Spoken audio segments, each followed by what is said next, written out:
Then, proceed naman tayo sa pag-create ng floors. So, syempre dito tayo dapat mag-create ng floor sa floor plans. Unahin natin tong level 1.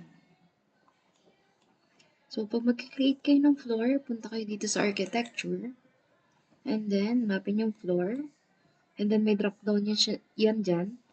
So, dito tayo sa floor na architectural. And then, kailangan natin iset ngayon yung area kung saan yung lalagyan natin ng floor. So, paano natin isi-set yung area ngayon? So, maglalagay tayo ng boundary line. Sa paglalagay ng boundary line, pwede nang gamitin itong line, pwede din naman itong rectangle. So, try natin itong line. So, ang lalagyan natin ngayon ng floor is itong nasa inside lang. So, sa inside. Kasi hindi naman natin ilalagay yung floor doon sa may nandun sa may wall, di ba? So, dito.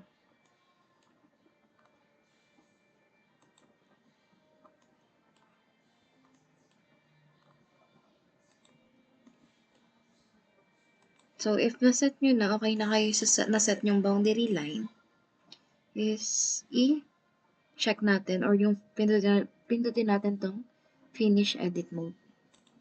And okay na yan. So, another way para maglagay ng boundary is yung sa rectangle. So, Control-C ko muna. So, punta tayo sa rectangle. And then, corner to corner. And then, finish edit mode. Okay. So, nasa sa inyo na kung anong gusto nyo gamitin, kung yung line ba or yung rectangle. And then, pag may irregular shape kayo, so pwede naman kayong pag may semicircle kayo, so meron naman tayong pa-curve dyan na line. And then, so di ba may lumabas din dito na properties ng floor. So, yung nakaset dito kay Revit is floor, generic floor, which is yung thickness niya ay 400 mm. Sobrang laki niyan. Sobrang kapal niyan, I mean. So, edit tayo ngayon ng type. Tapos, duplicate tayo. And then, rename natin siya. So, concrete floor.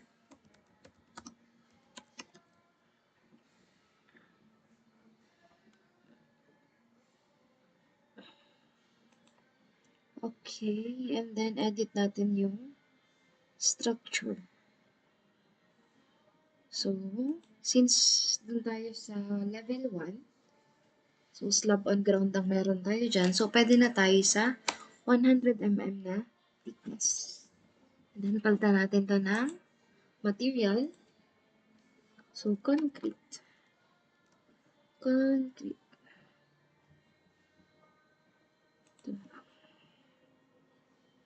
And then, okay. And then, pwede din kayong mag-insert pa ng another layer dito. So, insert tayo if gusto nyo may tiles. So, insert tayo dito. For example, is 10 mm na tiles. And then, venue. Hanap tayo ng tile.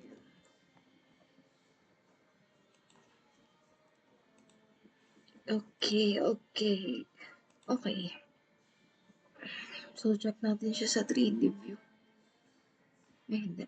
Dito na lang sa, realistic.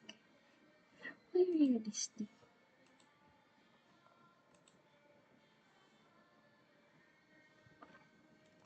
Ba't feeling ko baliktad to?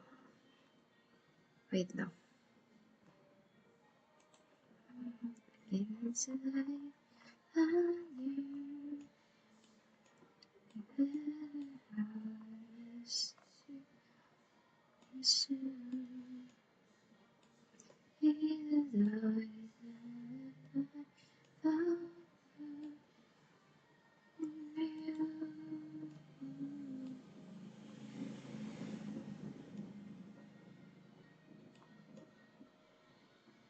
so, kung napansin niyo pala is, pumailalim siya.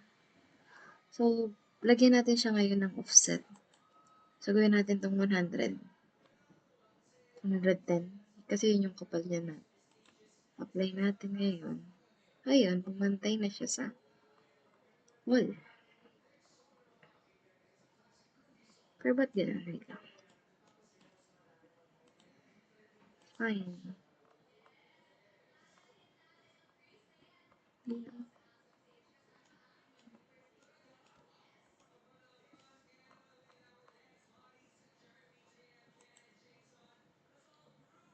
Baliktad. Baliktad, right?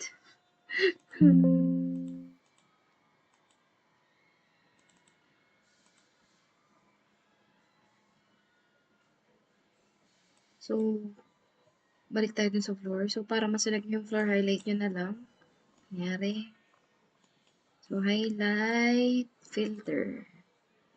So, dun tayo sa floors lang.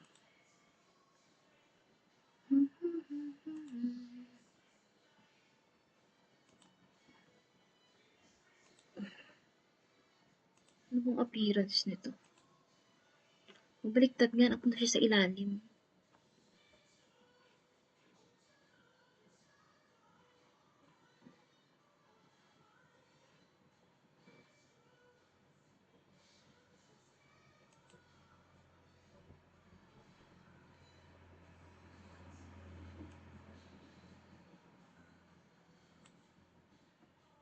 So, pwede natin itong baguhin pala, yung size niya. For example, 600 by 600 na tiles. So, 0.6 by 0.6 meter. Ay, ba't ko binago pa? And then, done. And then, okay. Baliktad pala.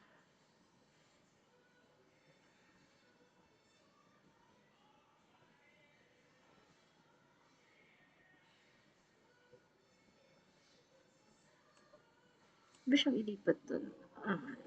Up. Ayan, okay. Apply. So, check natin siya sa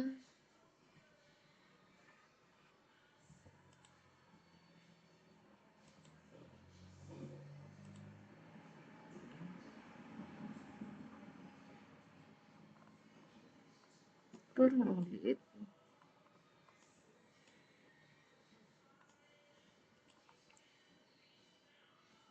Okay na yun. So, proceed tayo sa level 2. Itong level 2 naman lagyan natin ng floor. So, kung paano tayo naglagay ng floor kanina, ganun din tayo maglalagay ng floor ngayon. So, mag-boundary lang ulit kayo. And then, dito, huwag na tayo maglagay ng offset. Para yung magiging, ano natin, floor to floor height natin is mag-remain ng 300. Palitan ko yung floor, ha? Concrete floor. Then check. So, tingnan natin siya sa 3D view. Yan.